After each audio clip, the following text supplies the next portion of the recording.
دیکھیں صرف وسائل ہی نہیں انسان کے کافی ہوتے، والدین کی دعا بھی آپ کی ترقی میں، آپ کی تربیت میں، آپ کے آگے بڑھنے میں وہ شامل ہوتی ہے۔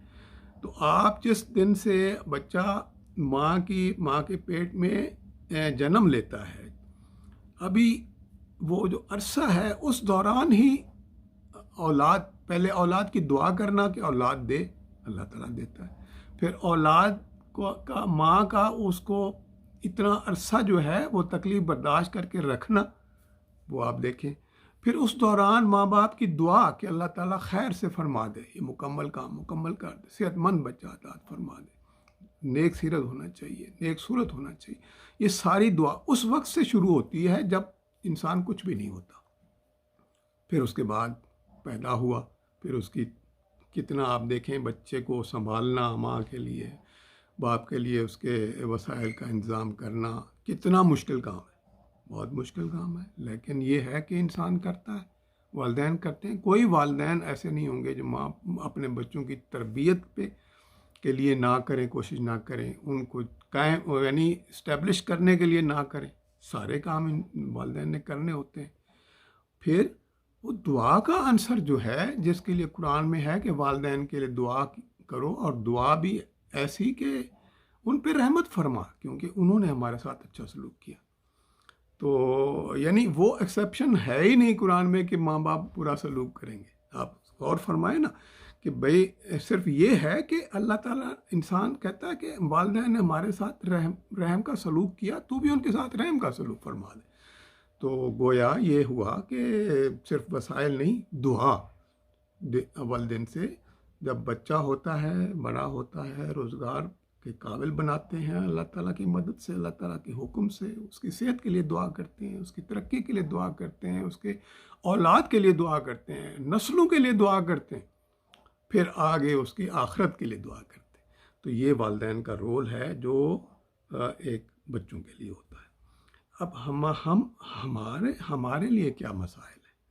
دیکھیں ہمارے لیے بہت بڑی رکاوٹیں ہیں۔ ہمارے لیے رکاوٹیں ہیں کہ ہم اس طرح سے جو ہے وہ اچھا سلوک یعنی احسان کا سلوک ہے۔ دیکھیں کسی کا روٹی کپڑے کا مکان کا انتظام کر دینا یہ کوئی احسان نہیں ہے۔ اگر کوئی اولاد اپنے ماں باپ کو رہنے کی جگہ دیتی ہے یا آپ ان کو کھانے پلانے کا بھی انتظام کرتے ہیں تو یہ کوئی احسان نہیں ہے۔ اللہ تعالیٰ نے احسان کرنے کے لیے کہا ہے، اور وہ احسان جو ہے وہ جو آپ کا ڈیوٹی ہے، جو فرائض ہیں، اس سے بڑھ کر کرنے کے لیے ہے۔ رکاوٹیں کیا آتی ہیں؟ سب سے پہلی رکاوٹ تو یہ ہے کہ انسان کہتا ہے کہ میرے پاس تو فرصت ہی نہیں ہے، میرے پاس وقت نہیں ہے، میں کام میں اتنا مصروف ہوں، میں تو یہ کرتا ہوں، میں وہ کرتا ہوں، والدین کے لیے میرے پاس وقت ہی نہیں ہے۔ اندازہ کریں کہ ایک والدین نے اپنا کتنا وقت جو ہے وہ ان پہ صرف کیا ہے، اور ان ریٹرن اگر بچے کہہ دیں کہ جی ہمارے پاس تو وقت ہی نہیں ہوتا، کیا کریں؟ دوسری رکاوٹ کیا ہوتی ہے کہ جی پیسہ نہیں ہے۔ اب پیسہ نہیں ہے، بھائی پیسے سے نہیں چاہیے، پیسہ نہیں ہے، انسان کی ضرورت نہیں ہے، بنیادی ضرورت پیسہ نہیں ہے۔ انسان کو عزت چاہیے، والدین کو عزت چاہیے، آپ کا پیسہ نہیں چاہیے۔ وہ جیسا آپ ان کے ساتھ وسائل نہیں ہیں تو وہ آپ سے زیادہ فکر مند ہوتے ہیں۔ اگر آپ عزت نہیں دیتے تو عزت نہ دینا بہت بڑی رکاوٹ ہے۔ اگر آپ عزت دیں گے تو آپ سرخرو ہوں گے۔ اگر آپ یہ سوچیں گے کہ پیسہ نہیں ہے تو یہ آپ کے لیے بہتر نہیں ہے۔ پھر یہ ہے کہ جی یہ تیسری بات آپ دیکھیں، ہم کہتے ہیں جی یہ پرانے وقت کے لوگ ہیں، ان کو تو رہنا سہنا جو ہماری نفاست ہے زندگی کی ان کو سمجھ ہی نہیں ہے، یہ تو ایسے ہی ہیں، پرانے وقت کے لوگ ہیں، ان کے خیالات پرانے ہیں، ان کی سوچ پرانی ہے، ان کی لیونگ سٹینڈرڈ پرانے ہیں، ان کے طور طریقے پرانے ہیں، یہ تو کھانستے ہیں، یہ تو گھر میں رہتے ہیں تو ماحول خراب ہوتا ہے۔ یہ ذہن میں اگر آئے، آپ سمجھیں اللہ تعالیٰ کے لیے کتنا ہی وہ ناپسندیدہ بات ہوگی اگر انسان یہ سوچے کہ یہ تو پرانے دور کے لوگ ہیں، ان کو تو سمجھ ہی نہیں ہے، یہ تو ہم جو صاف ستھرے ماحول میں رہنے والے ہیں تو یہ تو ہمارے ساتھ کیسے فٹ ان ہوں گے۔ پھر یہ ہے کہ ہم سوچتے ہیں، چوتھی بات یہ ہے کہ انسان سوچتا ہے، بچے سوچتے ہیں کہ یہ ان میں علم نہیں ہے، ہم تو پڑھ لکھ گئے ہیں، ٹیکنالوجی ہے، یہ سب کچھ ہمیں پتہ ہے، ان کو پتہ نہیں ہے.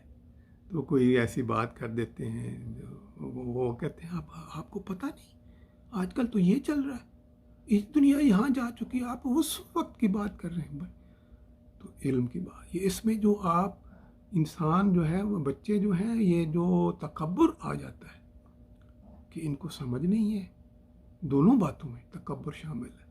ان کو سمجھ نہیں ہے، ان کے پاس علم نہیں ہے، ان کے پاس اتنی انفارمیشن نہیں ہے، تو یہ کیا ہم ان کی کیسے بات مانیں؟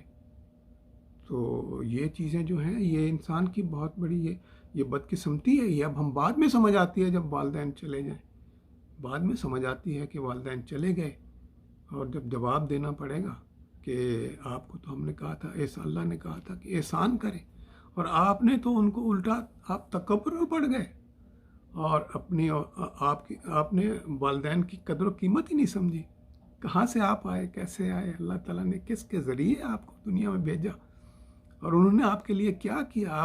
اگر آپ قرآن کو پڑھتے تو سمجھ آتی کہ ہم دعا کرتے ہیں کہ ہم پر رحم فرمایا، انہوں نے ہمارے اوپر رحم فرمایا، رحم کیا. تو یہ بات سمجھنے والی ہے. تو اس میں کیا ہے، بات کیا ہے؟ دیکھیں، اگر میں آپ کو یہ آسان نسخہ، اس لیے میں نے موضوع اس کا آسانیوں کے لیے رکھا ہے کہ اگر آپ کو کوئی پریشانی ہے، کوئی بھی پریشانی ہے، کوئی فکر ہے اور جا نہیں رہی آپ سے، روزمرہ کی مشکلات تو آتی ہیں، لیکن اگر کوئی مستقل آپ کو پریشانی آ گئی ہے، یا آپ کوئی مسئلے میں پڑ گئے ہیں، آپ معاشی مسئلے میں پڑ گئے ہیں، بے روزگار ہو گئے ہیں، پریشان ہو گئے ہیں، ذہنی طور پر اپسیٹ ہو گئے ہیں، کوئی آپ کے مسئلہ ہو گیا ہے، سماجی مسئلہ ہو گیا ہے، تو خدا را آپ اپنے والدین کی طرف رجوع کریں. آپ یہ سمجھیں کہ آپ سے کہیں غلطی ہوئی ہے والدین کی عزت میں، تعظیم میں، ان کے ساتھ حسن سلوک میں، ان کے پر احسان کرنے میں آپ ریورٹ کر جائیں. آپ سوچیں اس بارے میں، اور آسان طریقہ یہی ہے کہ اگر وہ زندہ ہیں، آسان نسخہ یہی ہے آسانیاں ڈھونڈنے کا، اگر وہ زندہ ہیں تو خدمت بڑھا دیں، خدمت بڑھا دیں، ان کی خدمت بڑھا دیں، عزت بڑھا دیں.